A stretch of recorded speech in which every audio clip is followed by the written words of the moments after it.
Poutine a fait un pas inimaginable. Après avoir passé une grande partie de son opération militaire spéciale à condamner l'idée d'une intervention d'autres pays en Ukraine pour soutenir ses adversaires, il a maintenant fait exactement ce qu'il avait condamné. Selon le ministère américain de la Défense, entre 11 000 et 12 000 soldats nord-coréens se trouvent actuellement en Russie. La plupart d'entre eux font partie de la contre-offensive de 50 000 hommes que la Russie a lancée à Koursk et qui marque le point à partir duquel la guerre en Ukraine est devenue réellement internationale. Ce n'est plus la Russie contre l'Ukraine, c'est l'Ukraine qui s'oppose à la Russie et à la Corée du Nord. Poutine, ton hypocrisie est évidente, pourtant l'Ukraine n'a pas reculé devant la perspective d'affronter des soldats de deux pays en même temps, loin de là. L'Ukraine a un plan pour traiter avec les Nord-Coréens, un plan pour les frapper là où ça fait mal et éliminer toute chance pour la Corée du Nord d'aider la Russie si Poutine tente de prendre le contrôle de l'Ukraine. La phase 1 de ce plan est terminée. L'Ukraine vient de remporter 2 victoires importantes contre les forces nord-coréennes en détruisant d'importants dépôts de munitions qui devaient ravitailler les soldats engagés dans la bataille contre l'Ukraine. Dans cette vidéo, nous apprenons tous les détails sur les récentes mesures courageuses prises par l'Ukraine et ce qu'elles signifieront pour les opérations militaires spéciales de Poutine à l'avenir. Nous commençons par une question. Qu'a fait exactement l'Ukraine pour détruire les forces nord-coréennes? Business Insider fournit quelques détails. Le 9 octobre 2024, il a été rapporté que l'Ukraine avait mené avec succès une attaque contre un énorme dépôt de munitions russes dans la région occidentale de Bryansk. Si Bryansk vous semble familière, c'est parce que la région est adjacente à Koursk, que l'Ukraine occupe partiellement depuis son invasion réussie du territoire russe le 6 août. Comme Koursk, Bryansk est une cible potentielle pour un raid ukrainien transfrontalier. Il s'agit également d'une région importante pour Poutine. Il doit garder Bryansk sous contrôle russe pour pouvoir lancer sa contre-offensive à Koursk et offrir à ses propres troupes une autre route vers l'Ukraine. Mais revenons à l'attaque ukrainienne. Business Insider rapporte que l'Ukraine a déclaré avoir causé des dégâts considérables par le feu dans un dépôt de munitions à Bryansk. On suppose que des missiles et des obus d'artillerie russes étaient stockés dans ce dépôt. Ce qui est décisif, c'est que la Russie y stockait également des munitions qu'elle avait reçues de Corée du Nord, probablement en prévision de l'arrivée ultérieure de soldats nord-coréens. Mieux encore pour l'Ukraine, le dépôt abritait également des bombes planantes russes, des méga-bombes de l'ère soviétique avec lesquelles la Russie a dévasté des villes et des localités ukrainiennes pendant une grande partie de l'année 2024. Des enregistrements vidéo de l'attaque montrent l'installation de la ville de Bryansk-Karatchev s'embraser et des explosions se faire entendre. Dès l'annonce de la nouvelle, la machine de propagande du Kremlin a tourné à plein régime. Il a affirmé avoir abattu quelques 24 drones ukrainiens lors de l'attaque pour montrer qu'il avait contrecarré les efforts de l'Ukraine. La vidéo prouve le contraire. D'autres détails proviennent d'Al Jazeera. Dans le rapport sur l'attaque, l'état-major ukrainien a été cité comme déclarant que l'attaque réussie de l'Ukraine poserait à l'avenir de gros problèmes logistiques à la Russie. Selon l'état-major, l'arsenal contenait des munitions pour des systèmes de missiles et d'artillerie, dont certaines fournies par la Corée du Nord, ainsi que des bombes planantes. Une grande partie des munitions étaient stockées à l'extérieur. Au-delà du manque de soins évident de la Russie dans la protection de ses munitions, cette dernière déclaration montre clairement que le Kremlin a finalement été contraint d'admettre le succès de l'attaque ukrainienne. Newsweek rapporte que le ministère des situations d'urgence du pays a confirmé avoir constaté des explosions d'engins explosifs à la suite de l'attaque ukrainienne. Un canal Telegram russe, qui aurait des liens avec le Kremlin, a déclaré que des habitants de Karatchev avaient vu des feux et des explosions de munitions. Dès que ces informations ont filtré, la Russie n'a plus pu se cacher de la réussite de l'attaque. L'Ukraine venait d'être frappée de plein fouet. En un instant, elle avait détruit un précieux dépôt de munitions dans une attaque directe contre la Russie et la Corée du Nord. Un article du Kyiv Post publié après l'attaque donne plus de détails. On y apprend que la cible de l'Ukraine était le 67e arsenal GRAO signifiant Main Missile and Artillery Directorate. Le dépôt se trouvait à environ 70,8 miles de la frontière, ce qui signifie que l'Ukraine avait trouvé un moyen d'attaquer le territoire russe sans que ses troupes ne franchissent physiquement la frontière. Les drones ont été la réponse. L'Ukraine a rempli le dépôt de munitions avec des drones et s'est préparée à répéter l'opération à peine un mois plus tard après avoir constaté le succès de cette approche. Les drones ont à nouveau été l'arme de choix lorsque l'Ukraine a mené une deuxième attaque contre un autre dépôt de munitions à Bryansk après son attaque d'octobre. Lors de cette attaque, des unités de drones ont été utilisées pour attaquer le 1060 centre de matériel et de soutien technique, la cible spécifique étant le 120e arsenal russe de la direction principale des missiles et de l'artillerie. Il s'agit également d'un arsenal qui a été renforcé par des armes nord-coréennes pendant une grande partie de l'année 2024. L'Ukraine a envoyé un message clair à Poutine et aux dirigeants dirigeant nord-coréen Kim Jong-un. Nous savons que la Corée du Nord arrive et nous ferons tout ce qui est en notre pouvoir pour arrêter vos soldats. L'état-major ukrainien a présenté un rapport sur la deuxième attaque contre un dépôt de munitions à Bryansk. Au moins 8 explosions ont été enregistrées, indique le rapport. Des résultats de contrôle objectif indiquent au moins 2 foyers d'incendie dans l'installation militaire et des signes de détonation secondaires. Comme lors de l'attaque d'octobre, la Russie a été contrainte de confirmer qu'un autre de ses dépôts était parti en fumée et elle a de nouveau tenté de déformer l'histoire. Le gouverneur de la région de Bryansk, Alexander Bogomaz, a été typiquement prudent dans son rapport sur l'attaque, déclarant qu'il suite à l'attaque de drones à Bryansk, des bâtiments non résidentiels ont pris feu. Dans ce cas, nous savons que les bâtiments non résidentiels sont des tonnes de munitions que nous avons reçues de Corée du Nord et que nous voulions utiliser à Kursk. Pire encore pour la Russie, le 120e dépôt a été construit, selon Militani, à la fois pour stocker des munitions et comme nouvelle usine de réparation de systèmes d'artillerie. La Russie aurait construit ce dépôt parce qu'il se trouve à proximité d'un grand nœud ferroviaire qui permettrait de transporter facilement des systèmes d'artillerie. Ce nœud existe toujours, mais l'Ukraine l'a rendu pratiquement inutilisable après sa deuxième attaque contre les dépôts de munitions russes et nord-coréens. En somme, 2 attaques dévastatrices en 2 mois. Mais nous en venons maintenant à une autre question. Que signifie tout cela pour le projet de Poutine d'utiliser des soldats nord-coréens dans la guerre ?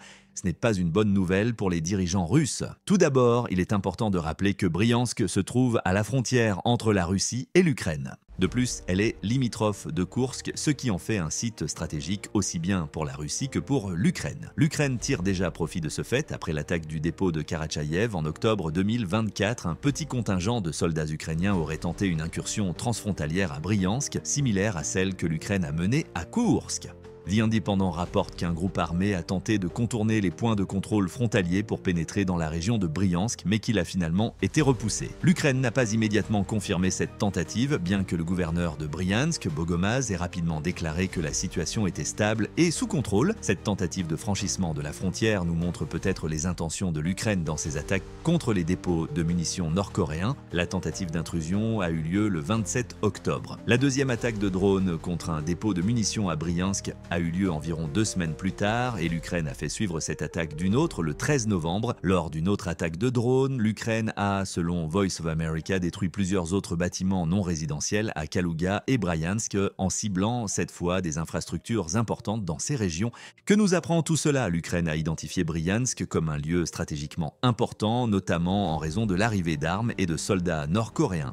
Elle détruit l'infrastructure de la région, détruit des dépôts de munitions et d'autres installations afin d'ouvrir la voie à une deuxième avancée en territoire russe. Poutine espère pouvoir utiliser ses soldats nord-coréens pour reconquérir Kursk. Il est possible que l'Ukraine veuille réagir en s'emparant de la région de Bryansk afin de forcer le chef d'État russe à déployer ses soldats nord-coréens de manière plus clairsemée que ce qu'il avait prévu. En ce qui concerne les soldats nord-coréens, les attaques de drones à Bryansk auront de graves conséquences sur leur efficacité opérationnelle lors de la contre-offensive à Kursk. La Russie s'est appuyée sur la Corée du Nord pour une grande partie de l'opération militaire spéciale de Poutine afin d'augmenter ses réserves de munitions en constante diminution. En février 2024, le ministre sud-coréen de la Défense Shin Won-sik a affirmé que la Corée du Nord avait expédié au moins 600-700 conteneurs en Russie depuis septembre 2023. Selon Shin, ces conteneurs contenaient soit des obus d'artillerie de 3 152 000 mm, soit des obus de 122 mm. Il est possible qu'il s'agisse d'un mélange des deux et on peut dire qu'au moins plusieurs millions d'obus ont été expédiés, selon le ministre de la Défense. D'autres nouvelles concernant des armes nord-coréennes envoyées en Russie sont arrivées en septembre 2024. Le ministre allemand de la Défense, le général Carsten Breuer, a affirmé que l'accord entre la Corée du Nord et la Russie visait à augmenter la production d'armes pour l'agression de la Russie en Ukraine. À cette date, le nombre de conteneurs expédiés était passé à 16 500 et la Russie avait utilisé au moins 65 des missiles reçus de la Corée du Nord contre l'Ukraine en septembre 2024. Une grande partie de ces obus et missiles nord-coréens sont probablement arrivés dans les dépôts de munitions de Bryansk que l'Ukraine a détruits en octobre et novembre. C'est évidemment un coup dur pour la Russie qui a perdu de précieuses munitions, mais pensez aussi à ce que cela signifie pour les soldats nord-coréens, jusqu'à 12 000 qui participent actuellement à la contre-offensive de Kursk. Les armes fournies par leur pays étaient du familières à ces soldats. Ils se seraient longuement entraînés au maniement de ces armes et auraient été préparés à les utiliser contre les forces armées ukrainiennes. Or, une grande partie des armes nord-coréennes a disparu. Cela signifie que les soldats nord-coréens dépendent de la Russie pour les approvisionner correctement et c'est quelque chose que Poutine n'a pas fait pour ses propres soldats tout au long de la guerre. Les preuves que la Russie n'a pas fourni d'armes à ses soldats nord-coréens filtrent déjà. Le 1 et R novembre, Warthog Defense a publié une vidéo sur YouTube montrant une brève interview d'un des premiers soldats nord-coréens blessés pendant la guerre. Le soldat faisait partie d'une unité de 40 hommes que la Russie a, selon lui, simplement poussé dans une bataille avec l'Ukraine à Koursk, mal préparée et sans l'équipement nécessaire pour le combat. Les Russes ne nous ont rien fourni, a affirmé le soldat blessé. Ils nous ont lancé dans une attaque sans information préalable, sans munitions, sans armes normales.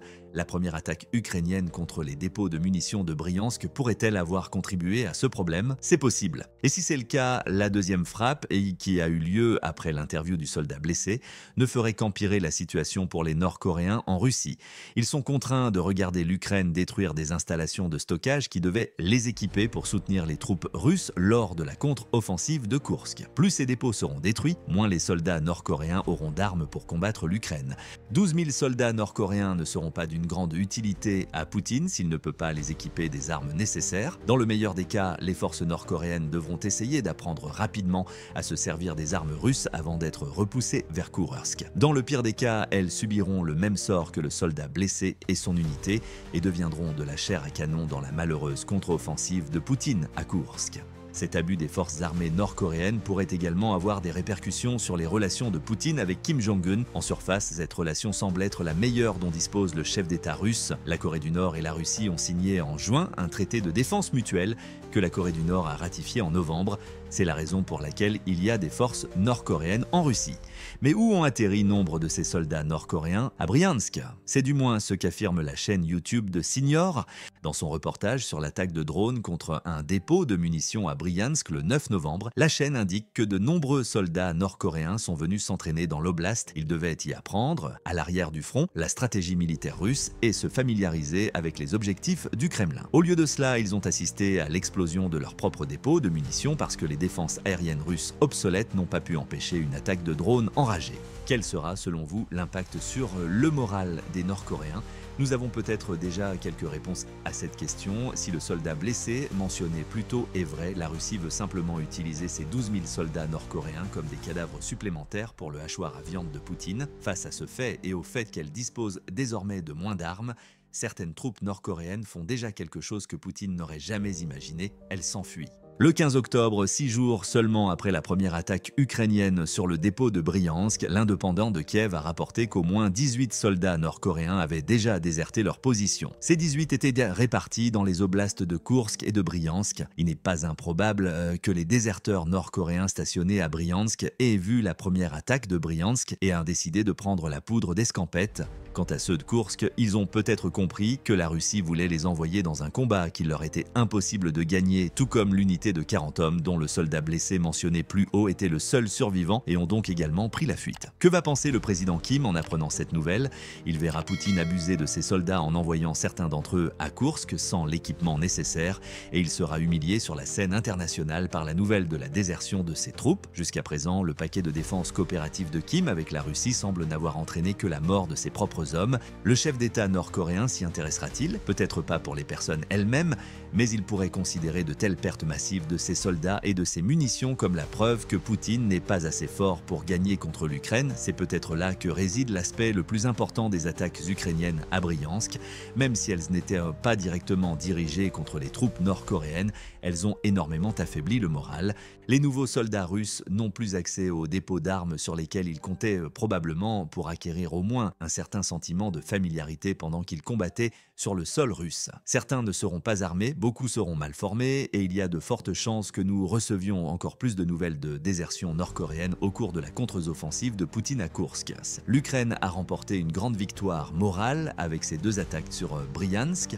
Cela a tellement démoralisé les soldats nord-coréens qu'ils ne veulent tout simplement pas participer à la maudite contre-offensive de Poutine. Ils y seront contraints, ce qui signifie qu'ils ne se battront que pour survivre et non parce qu'ils croient en la cause de la Russie. L'Ukraine a également montré qu'elle n'abandonnerait pas face aux énormes difficultés. Poutine pourrait avoir compté sur les 12 000 soldats nord-coréens pour fournir la main-d'œuvre dont il avait besoin pour forcer l'Ukraine à abandonner et à quitter Koursk. L'Ukraine a intelligemment détruit plusieurs infrastructures importantes dont ses soldats auront besoin. Les dépôts de munitions ont disparu et les forces nord-coréennes sont affaiblies.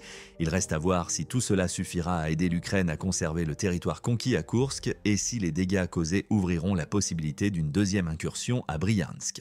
L'Ukraine a au moins montré que la Russie ne pense plus pouvoir vaincre l'Ukraine seule et ce ne sont pas des troupes nord-coréennes démoralisées, privées d'armes et de munitions provenant de leur propre pays qui changeront la donne. Mais que pensez-vous des attaques de drones menées par l'Ukraine sur Bryansk? Sont-elles aussi dommageables qu'il y paraît pour les forces nord-coréennes? Selon vous, quel sera l'impact de la stratégie de Poutine pour la reprise de Koursk sur ses relations avec Kim Jong-un? Faites-nous part de votre opinion dans les commentaires et merci d'avoir regardé cette vidéo.